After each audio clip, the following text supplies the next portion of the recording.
Ouais, bonjour tout le monde, je m'appelle Yann, je travaille pour Rancher en Allemagne. Je parle un peu de français, mais je pense pour cette occasion je vais parler en anglais. J'espère que vous êtes d'accord. I will try to tell you something about the history of Rancher. So Rancher was founded in 2014. That was the year when Docker came out with their first version. So we started really early on to work with Docker tools and to create a platform on top of Rancher. Since then we had over 1 million downloads. And this year in March we released the general release of Rancher. Rancher is open source software, so it's totally free to use. Probably that's why we had so many downloads. And our business model is that we provide enterprise support. So here are some happy users of Rancher, some testimonials. The reason we built Rancher was that in 2014, 2015, everybody was starting to build Docker containers on their computers. Everybody was happy. People were launching like their new small Nginx WordPress containers. But then soon people started to think about how to put this in production and how to use the Docker containers on a big scale. And a lot of questions emerged. And today I want to go a little bit through these problems with containers, and I will demonstrate some approaches we do with Rancher to address these problems.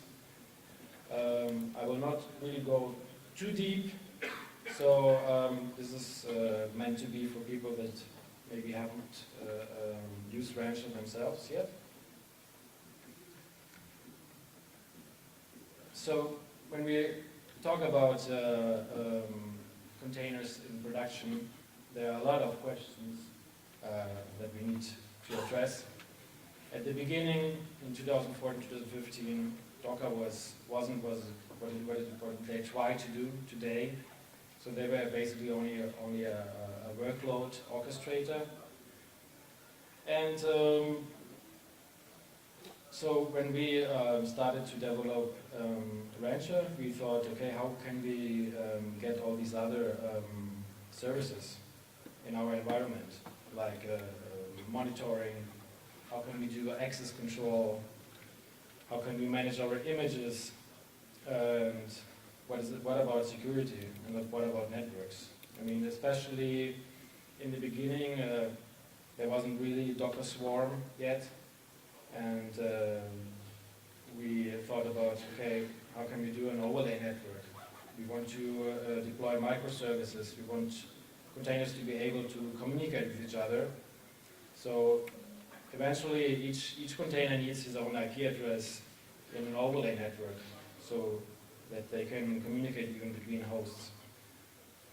And another big problem that I think people have discussed today already is also the storage with containers. So since containers are ephemeral, they come and go, they have very short lifetimes usually, and we may run a lot of applications that are stateless, but some applications we actually want to keep the state. And this is also something that we try to address in Rancher.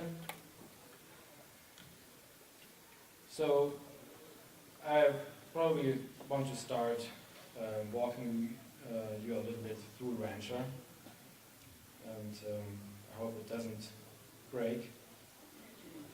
So I will make this a bit bigger. Yeah, that's right.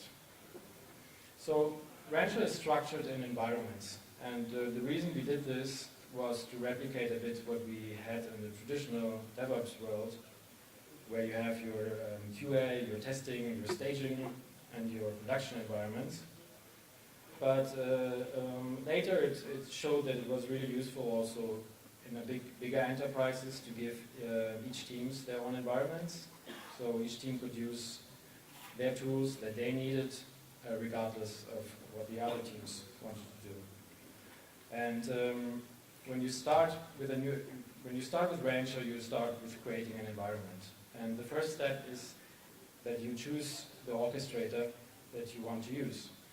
And there are a lot of differences with the orchestrator, not maybe in what they want to achieve, but how they achieve it. So what orchestrator you want to choose depends really on the applications that you want to run. So for example, if you are into big data, if you want to run Hadoop and Spark, then you probably want to use Mesos, because this is really the best for this kind of jobs. But if you do like a traditional web application, then Mesos is not the best choice, and you may want to use something that has great service discovery and stuff like that. So in this case, you would probably use something like Kubernetes, or we would use Kettle, which is our own orchestrator. In the beginning, we didn't really want to write our own orchestrator, but with the time we saw that there was a need for something that was maybe not as complex as Kubernetes, but did still provide the basic necessary functions. So the next thing that was also important for us was access control, because things like Docker or even Kubernetes, they are very limited in terms of what you can do with access control. So basically they provide some kind of namespacing, but if you want to have more granular control over what your users can do, it wasn't really there. So the first thing what you want to do is set up your access control in Rancher, and at the moment we support these backends here, so Active Directory, LDAP, GitHub, and local authentication. In the future we will also support Open ID. And once you have configured your backend, which I can do just for show, probably, or maybe not, I can do it. So the first one is the administrator, of course.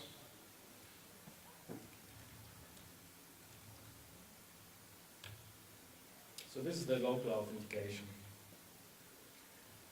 And once you have this authentication set up, you can assign roles to your users. So you can create more accounts here, add an account, and so there are two levels of user levels. So there's the users, and the more granular control over what these users can do happens on the environment level, right? So here you have 4 roles, which is the owner of the environment. He can do everything, and he can add new members. Then you have the normal member. He can't add new members, but he can create new services, and he can scale your infrastructure. And you have a restricted user that basically can only change services, but he cannot change the infrastructure. And then you have a read-only account that, of course, can only watch what happens. So once you have set up your environment here, the next step would be to add your infrastructure. And with Rancher, we integrated Docker Machine. How many of you know Docker Machine? So Docker Machine is really a great tool to provision instances in the cloud. And because it has a plugin model, since last year, I think now they have like maybe 30 or 40 plugins. So basically, you can use it to provision machines in any kind of cloud, be it a public cloud like Amazon, OVH, or DigitalOcean, or a private cloud like OpenStack. And in Rancher, you can configure with what kind of cloud you want to integrate. And you can even write your own Docker machine drivers if you have some private cloud or some infrastructure that isn't covered yet, and you can import that. So once you have decided what kind of host you want to add, I may add that we don't only support cloud, but basically any bare metal server. The only requirement that we have is that you install Docker on it. That should be obvious. And so, yeah, once you decide, where you want to have your infrastructure, you provide your credentials, and then you can select what kind of instances you need. And this is something that you can change all the time. So within Rancher, you can really manage the scale of your compute infrastructure. So here I've set up some hosts already, and this is a nice view on what happens on your hosts, right? So these are 4 servers, and for each of them you can see what containers are currently running on them and to which service they belong to. And now I want to say something about how you interact with Rancher. So basically, what you see here, the UI is basically only one JavaScript, and everything happens with the interaction with the API.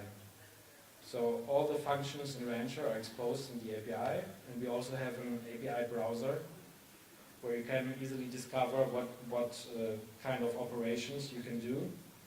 So this is really great to integrate Rancher with your existing pipelines, like CI pipelines or CI/CD with pipelines. Maybe it can be Jenkins or whatever, but that makes it really easy to integrate with your existing workflow.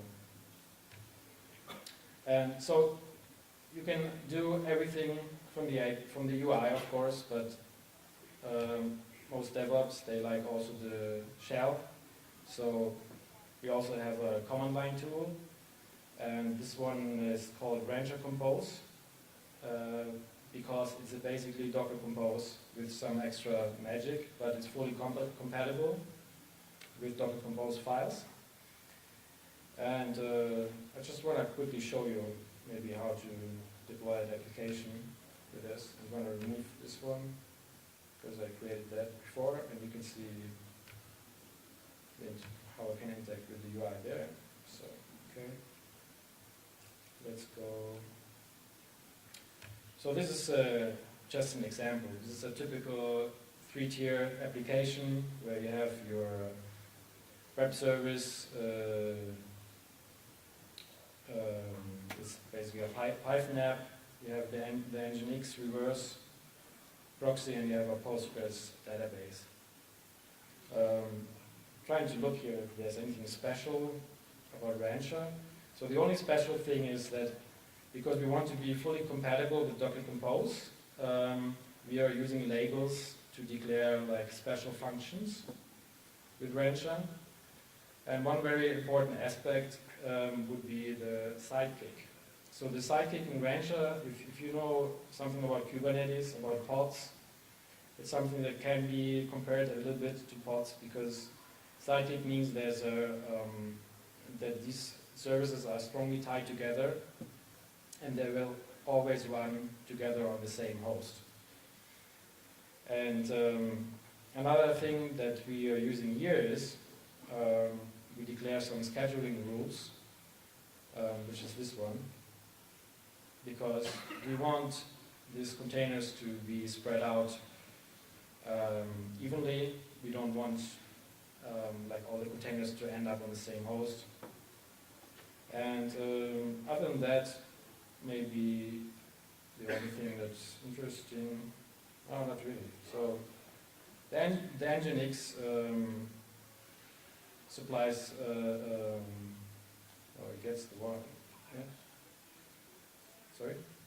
You cannot see it, okay. Is that readable? Not really. Try to make it bigger.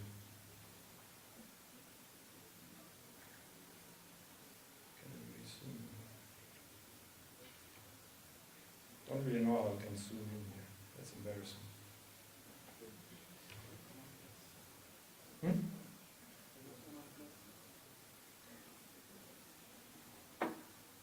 Yeah.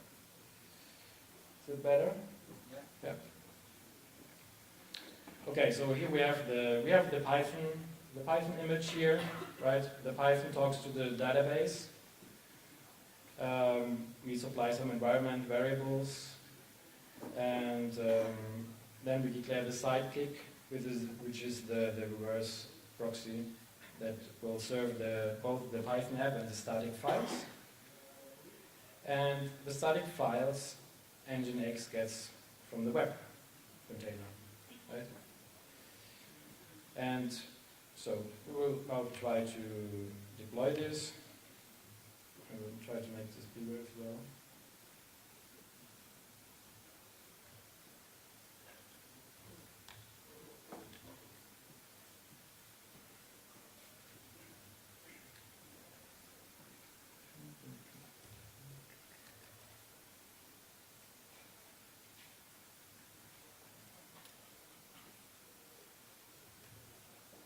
So basically this is Docker compose in the rancher form, and we can also look at the UI. What's happening there. So we can see that it's starting up the Postgres database.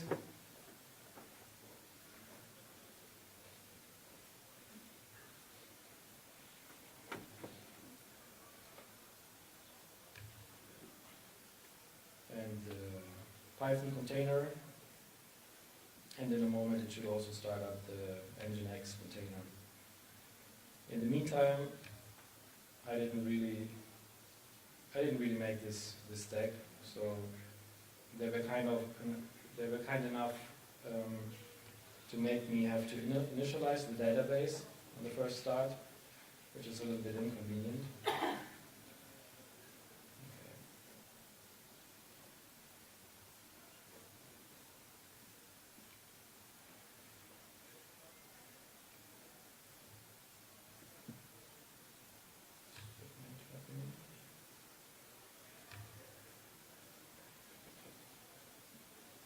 Okay, so in the right corner you see what Docker is doing actually. So it was just extracting the image.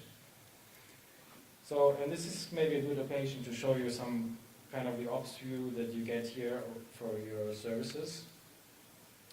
So the first layer is a stack, and a stack is a combination of services.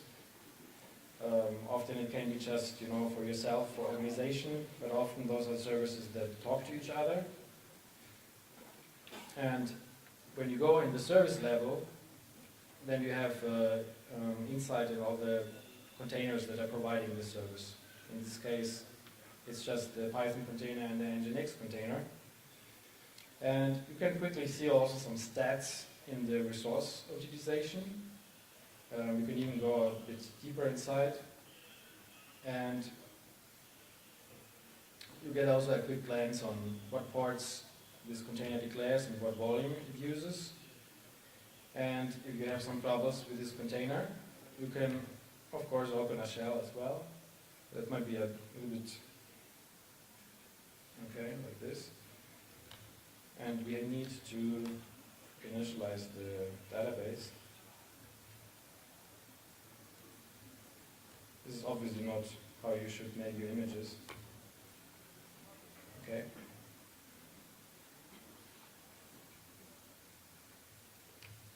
So now we can check if this application actually was deployed correctly.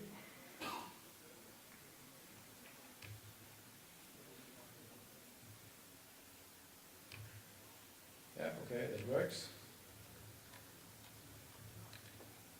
Oops, yeah, whatever. And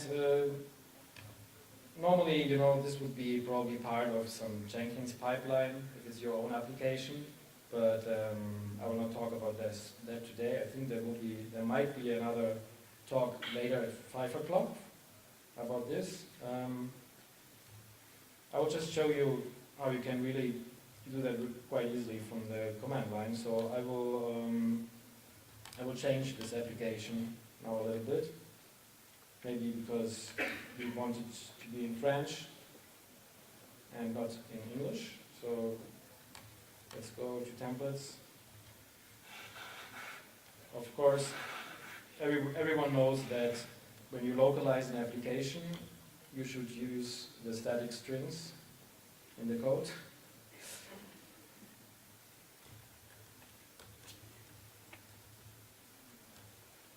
Is it okay, autographically? Okay.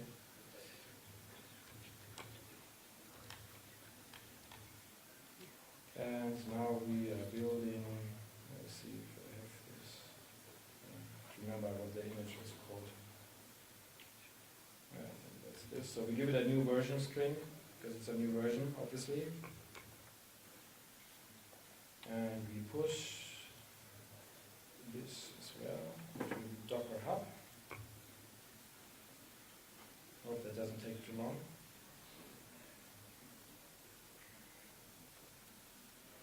And when you upgrade images in Rancher, you can do a rolling upgrade, and you can do also like a batched upgrade. So normally you will have not only one container, you might have 10 containers of your application.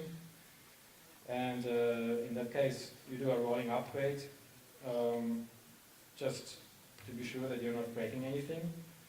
And then you actually have to confirm that the upgrade went as expected, and if not, you have the possibility to roll back to your previous container version. Okay, so now the new image was pulled, and we can now upgrade to the new version. So now we are only upgrading the web. We are not upgrading the database, obviously. And we can see what's still in here, hopefully. Okay, no, it's not doing anything, because I have to change the image version in the Docker Compose file. I think it was 11. I hope so. Was it 11? 12? Oh, okay, thanks.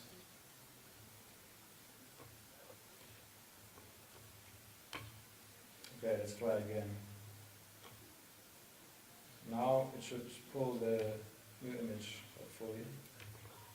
Yeah, it looks good. So now it's upgrading, and what that means is that it keeps the old containers just to give me the possibility to roll back if I break anything. And now it says upgraded, and it wants me to confirm, right? So if anything, I can actually check the application now and see that it was updated, because it's in French now. And so everything went well, so I can confirm the upgrade now. So the next thing that's probably important is what do I do if I scale up containers on a really big scale, or even if I scale up containers to 10 containers on 5 hosts. I can't really expose them all, right? Because there's only one port 443 per host. So in this case, I really should think about having a load balancer. And luckily in Rancher you have a load balancer as a first-class object. So this makes it now really easy, because I just need to use one port on one host. And the web container itself actually doesn't need to bind to any host. To any host port. Right, so I can change, I will update again the Docker Compose file, and I will remove the port declaration, because I just wanted to listen on the container IP but not on the host IP. Anything else?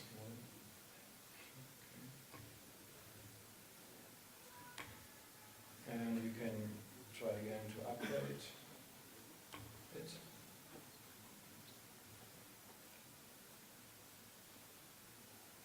And we can do all this, of course. We could have done it in the UI, of course, as well. But it's not as much fun. And now we see that there's no port exposed anymore for the Nginx web interface. So now let's scale up this. Now we can easily scale this up. Let's say a lot of people want to use our board, since it's in French now, so we need some more containers. And so let's just scale this up to 4 containers. And yeah, that's it. So now we can, if you look at the host view, we can see our new containers being started. And trying to make this bigger. No, it doesn't move. Okay. You can see that the new containers are being started right now on the other hosts. And right now they're quite useless because they're not exposing any port to the internet. Right? So we need to create a load balancer.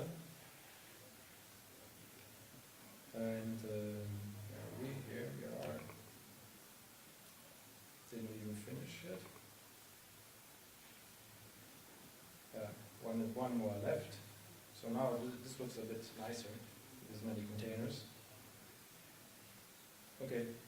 So now we're gonna deploy our load balancer. So the load balancer is really nice when you scale containers because the new containers, they're added automatically. You don't have to care about anything. Okay, now it's finished. It's all green. When it's yellow, something is not quite right. So now we can add a load balancer, and the load balancer that we ship now in Rancher is actually HA proxy that we wrap to make it easy to configure.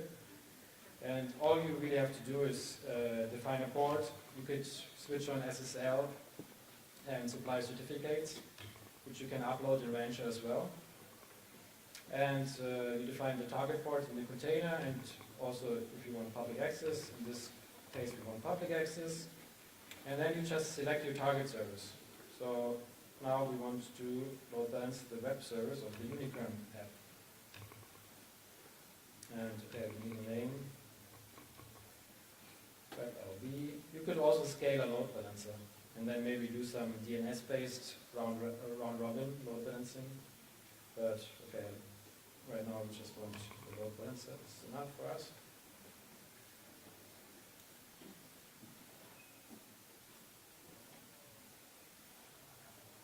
So now the load balancer has started on port 443 and it's not available. Okay, that's the demo effect. Let's see what we did wrong here. So we can connect to the, okay, let's check what we didn't configure right here. Target port 80, target service.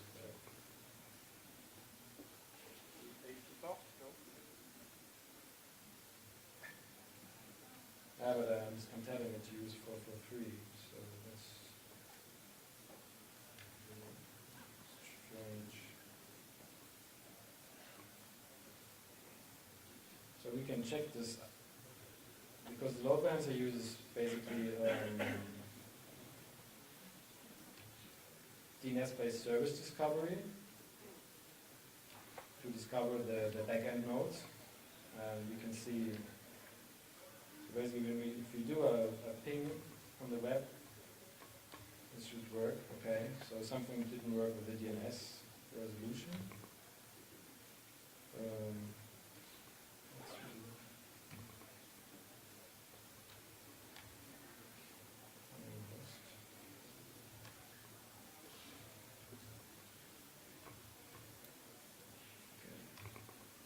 Yeah, well, so that's the demo effect.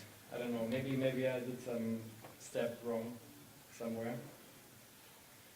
But once you have this load balancer in place, you want also maybe some application monitoring or some metrics monitoring. And this is where we have a catalog, which I want to show you really quickly.